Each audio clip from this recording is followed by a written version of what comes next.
오늘의 역사 시간입니다. 6월 28일, 바로 오늘이죠.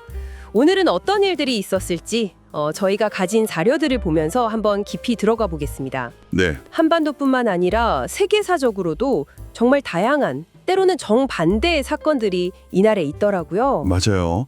같은 날인데도 혁명의 불씨가 타오르기도 하고 또 전쟁이 시작되기도 하고 또 민주주의 함성도 있었고 축제도 있었고요.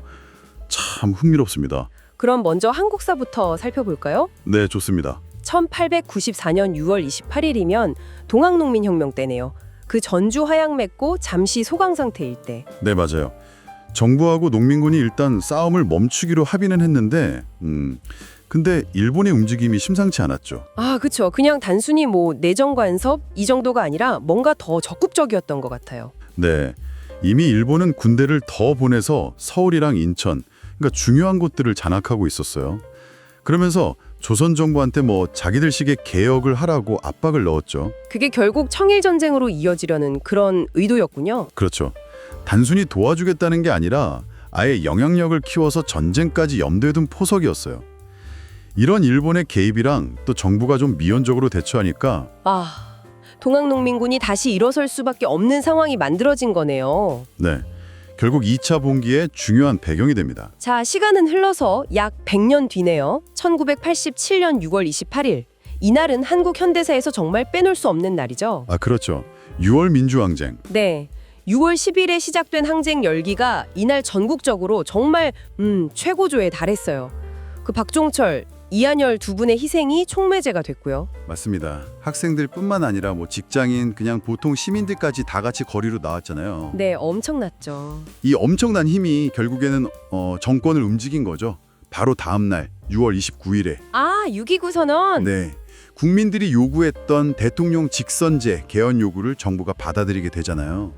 정말 시민들의 힘으로 민주주의를 한 단계 끌어올린 아주 극적인 순간이었어요. 정말 그렇죠. 자, 그리고 또 시간이 흘러서 2002년 6월 28일입니다. 이때는 온 나라가 축구 때문에 들썩였죠. 네. 월드컵이죠. 독일하고 4강전에서 아깝게 지고 6.25, 바로 다음 터키랑 3, 4위전 6.29를 앞두고 준비하던 날이었어요. 붉은 악마 응원 열기도 여전했고요. 네, 맞아요. 결과는 터키한테 2대3으로 졌지만 그래도 월드컵 4위라는 성과 자체가 정말 대단했죠. 네, 역사적인 성과죠.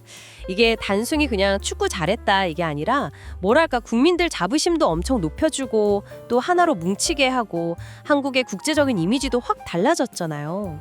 상징적인 사건이었어요, 정말. 네, 같은 날인데도 참 다른 분위기네요. 이제 세계사 쪽으로 한번 가볼까요? 1914년 6월 28일 발칸 반도 사라예보에서 총성이 울렸습니다. 네, 바로 그 사건이죠. 오스트리아 헝가리 제국의 황태자 부부가 세르비아 민족주의 청년한테 암살당한. 네, 가브릴로 프린치프. 네, 이 사라예보 사건이 불씨가 돼서 그 당시 유럽 열강들이 막 복잡하게 동맹을 맺고 있었잖아요. 그렇죠. 얽히고 설켜 있었죠. 그 동맹 관계들이 연쇄적으로 작동하면서 한 달 만에 제1차 세계대전이라는 정말 끔찍한 전쟁으로 번져나갔죠. 와, 작은 불씨가 그냥 세계 전체를 태워버린 거네요. 네, 국지적인 갈등이 순식간에 세계 전쟁이 된 20세기 역사의 흐름을 완전히 바꾼 사건입니다. 그런데 참 아이러니하게도 정확히 5년 뒤에요. 1919년 6월 28일. 이번에는 그 1차 세계대전을 끝내는 조약이 체결돼요. 맞아요. 베르사유 조약. 파리 근교 베르사유 궁전에서 맺어졌죠. 네, 전쟁이 공식적으로 끝났다는 건데 근데 이 조약 내용이 또 문제였다면서요? 네, 그렇죠. 뭐랄까, 전쟁을 끝내긴 했는데 또 다른 전쟁의 씨앗을 뿌렸다고 할까요? 이긴 나라들이 패전국인 독일에다가 너무 가혹한 조건을 내걸었어요. 배상금이나 영토 같은 거요? 네, 감당하기 힘든 전쟁 배상금에다가 영토도 많이 빼앗기고 이게 독일 국민들한테는 엄청난 불만이랑 경제적인 고통을 안겨줬거든요. 그래서 결국 이게 한 20년 뒤에 2차 세계대전이 일어나는 중요한 원인 중 하나가 되었다, 이렇게 평가를 받죠. 전쟁의 시작과 끝이 같은 날짜라니 정말 역사의 아이러니네요. 자, 마지막으로 살펴볼 사건입니다. 1969년 6월 28일 미국 뉴욕에서 시작된 스톤홀 항쟁입니다. 네, 이건 현대 성소수자 인권 운동사에서 굉장히 중요한 사건인데요.